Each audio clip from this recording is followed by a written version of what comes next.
So the Zaporizhzhia nuclear power plant in Ukraine has been hit, and essentially the cooling, uh, the cooling centrifuge has taken a direct hit. What a fucking Bruh. So essentially, there's been an attack on the Zaporizhzhia nuclear power plant's cooling facility. Now the cooling centrifuge has taken a direct hit and has been on fire. So what does this mean for Ukraine, and what does this mean for the war there? It could mean a lot, as Russian forces are surrounding the Kursk power plant. Now the Zaporizhzhia power plant was taken just 4 days in the war.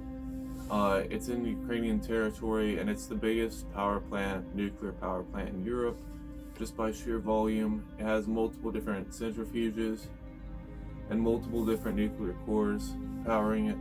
And I believe it's still in operation because you can't just shut these things down, obviously. Now the Kursk power plant in the greater Kursk region is another power plant, but this one located in Russia. Now Russia set up impressive amounts of fortifications around this power plant, considering they've left the rest of the region to the whims of the Ukrainians, though this power plant has been heavily fortified now in the war. But it seems it's become the center of a larger battle, and potentially Ukraine has considered targeting this power plant in a retribution strike for the attack on the Zaporizhzhia nuclear plant that left so much devastation for the Ukrainian infrastructure. Now it's unclear if this infrastructure was being used actively as a source of power for a large part of the Russian economy. Now this defense of... Oh, God. Slight blooper there. Now the region has seen much fighting in recent days, and this seems to imply that the offensive is Brutally ambitious.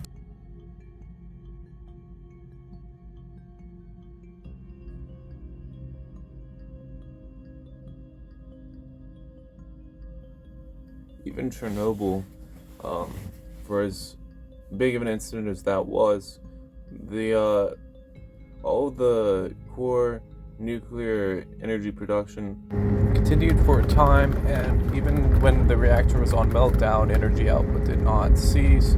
Though in this case, these reactors at Zaporizhzhia were put on a cold shutdown in April because of this exact incident being depicted, and this may have saved this current incident from being a larger scale incident, as the piles of nuclear radioactivity could still be ignited and the plant is on fire currently.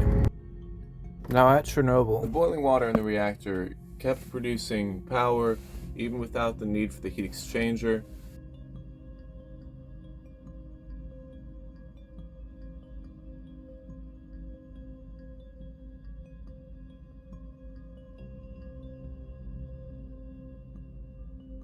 So in Chernobyl's case, we could see it continued to produce power even to 2015 when it was decommissioned in its coffin that's been built around it.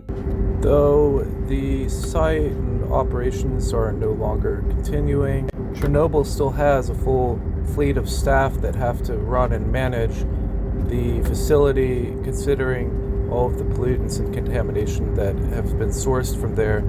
They still have to this day, work on cleaning up the surrounding area, and the facility is still fully staffed. Black smoke is rising from the Zaporizhzhia nuclear power plant.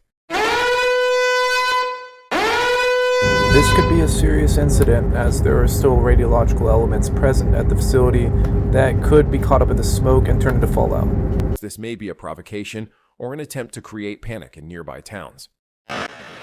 This current war in Ukraine, and now also in Russia as well. This actually happened at Chernobyl. There was an incident earlier in the war as well, where these radioactive particles of contamination, when Chernobyl became a part of the front lines in this war, were spread around, and they still do exist because of the half-life of fallout in the region around Chernobyl.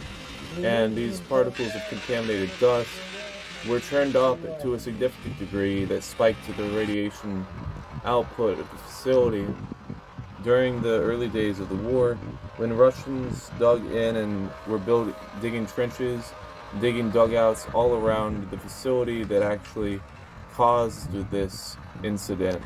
So these actions actually spiked the radioactivity, and it caused potentially a lot of people to become slightly irradiated, and this is obviously not good. It heightened the background radiation levels for sure in the region, and you definitely don't want to hear about that at Chernobyl, where people have died. And essentially, it's just an example of how the tragedy continues into the 21st century, but unfortunately, it seems to be continuing at other nuclear facilities. And these facilities coming under fire, becoming a part of this war, and a part of the strategic targeting network that's been employed on taking out infrastructure on both sides. So they're going to be targeted potentially to a larger degree, and this isn't the first time Zaporizhzhia has been targeted in this war. There is actually footage of it being shelled in the past, several years ago in this war, but so it is an example that nuclear infrastructure is also, it's not off the table for Ukraine and Russians. Both sides have been known to target nuclear infrastructure, and it's even after the horrors of Chernobyl, it doesn't seem to be off the table at all, and it's actually a prime target.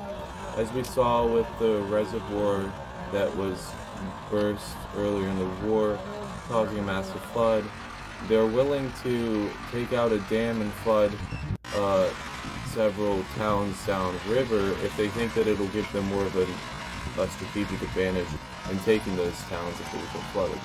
So if irradiating the area from the Kursk nuclear power plant by either Russians or Ukrainians, and obviously it would be more of an advantage to the Ukrainians, if anyone, then this will likely be an outcome of this war as well. It'll become another victim of this war. If there's a greater strike on the Kursk power plant outside of just the heat interchanger, but with things like cruise missiles, shelling mortars, and rocket strikes, pose a serious risk to the safe operation and function of these nuclear facilities in Ukraine and also Russia. Safe operation of these power plants is key, as the results of failure in this regard can be absolutely devastating. The reactor cores not really shielded against modern artillery. You can see they do have some shielding at these nuclear facilities. They shield obviously against the radioactivity, so they have some internal shielding in the sarcophagus around the fuel core or the core of the facility, and usually there's several, such as at Zaporizhzhia and the Kursk plant as well. You have these shielded boxes obviously containing the core, but if that were to take a direct hit at all, that lead shielding encasing it really wouldn't protect it from modern weapons, such as the kind of like cruise missiles, shelling, artillery. Any of these things would do major structural issues to this, and obviously you'd risk a leak of the shielding so that the core would be leaking radioactivity out into the wider area.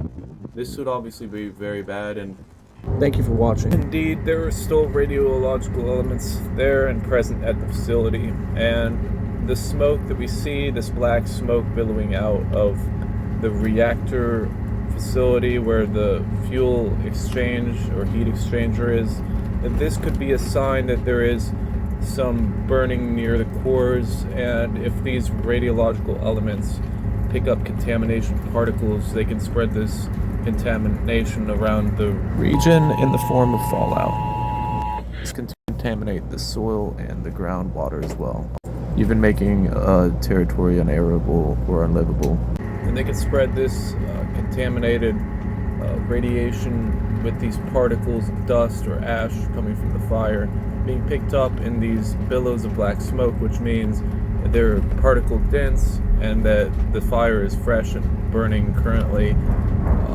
So these particles of fallout can be carried in a radius around the plant, and in a large part, it can actually contaminate a region of Ukraine. Anyways, stay posted and subscribe.